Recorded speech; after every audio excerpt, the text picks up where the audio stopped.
Right, so just wanted to run through the second episode, I suppose, of my video log.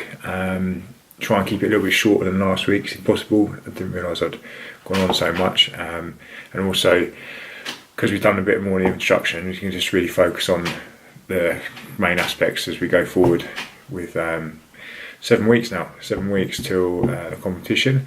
So this week's training's been good.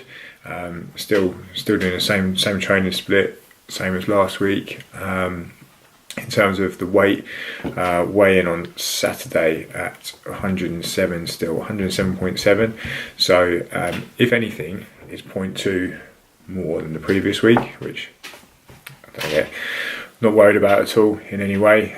It's one of those reasons I've always gone up to people I train or on the scales, not to rely on.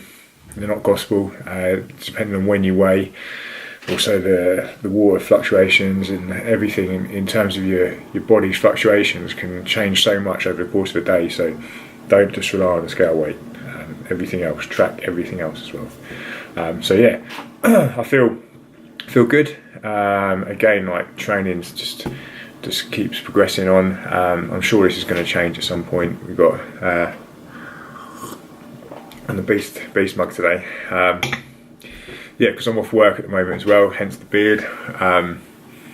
That's where I like to sort of increase the training levels. So as the stress levels from work come down, increase the stress levels through the training. So really take advantage of it, which is good. Nutrition, still the same calories, but as we said last week, when I spoke to Gavin, we predicted there would be maybe a slight stall in the weight loss. So for that reason, we're going to look at changing things this week, whether that be a reduction in calories, mainly from the carb sources, I think. So we start to maybe sort of eat away into them and see if that can then shift the stall.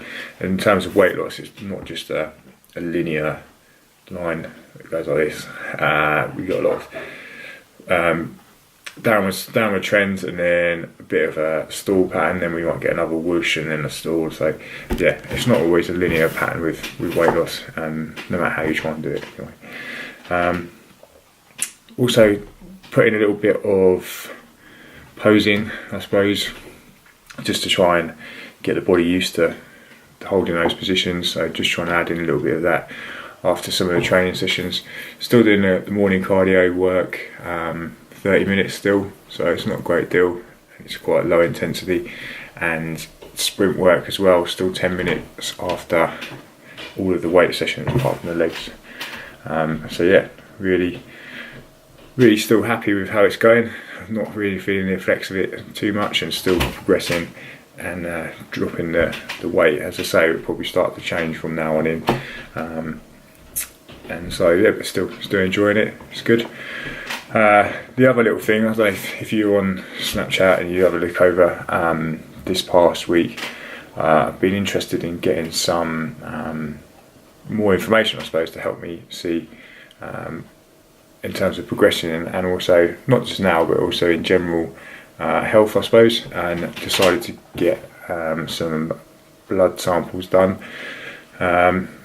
And for those reasons really, so obviously it's useful for me to know different levels of hormones and also what types of markers are in the bloods and things like that. So, and also just in general health as well, it's quite a good thing to have. And I think that if you're into health and fitness, then it's probably something I'd advise doing at least once a year or something like that.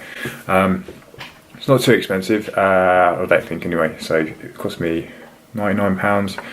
And they sent me a little pack. These are samples.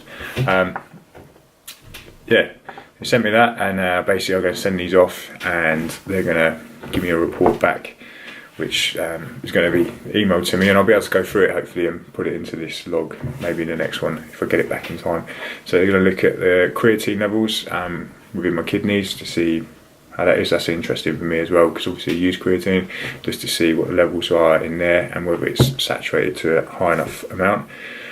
Also the function of the liver, there's a number of things I look at, proteins as well, my iron status, so the amount of iron I've got in my system, cholesterol, the risk of heart disease, which is scary and interesting at the same time, and then also the hormones. So probably the main ones for me, looking at the testosterone levels to see where I fall in that bracket. There's obviously a main bracket of a percentage where it is classed as normal, so just to see where I fall in that, hopefully, and also a couple of other hormones as well, sex hormone binding globulin and estradiol, which is obviously the female one, but we do have a little bit of it in the men as well, hopefully not too much. That'd be good.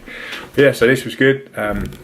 Couldn't do it myself, had to get the boss to help me prick my finger. I couldn't face it, so yeah, that was done this morning. I'm going to send them off, and like I say, get the results, and I'll put them up here so we can, not going to hide anything, just going to go through it and see what's there really. But yeah, so that's pretty much it, I suppose. Like I say, make some changes this weekend to the nutrition side of things and the macros. And then next weekend, hopefully that will have shifted a little bit more of the progress, and I shall go through it then with you. Also going to edit into this somewhere some of the current pictures, how we're looking, and also some of the bits from the blood sampling that we did earlier. I'm not actually showing you directly what it looks like, but just some of the kit that they sent over, and that's it. So hopefully you found this maybe useful again, and like I say, in the next one I'll have a bit more information for you, and I can see that we're again shortening the time again down, so that's good, positive. Anyway, so enjoy.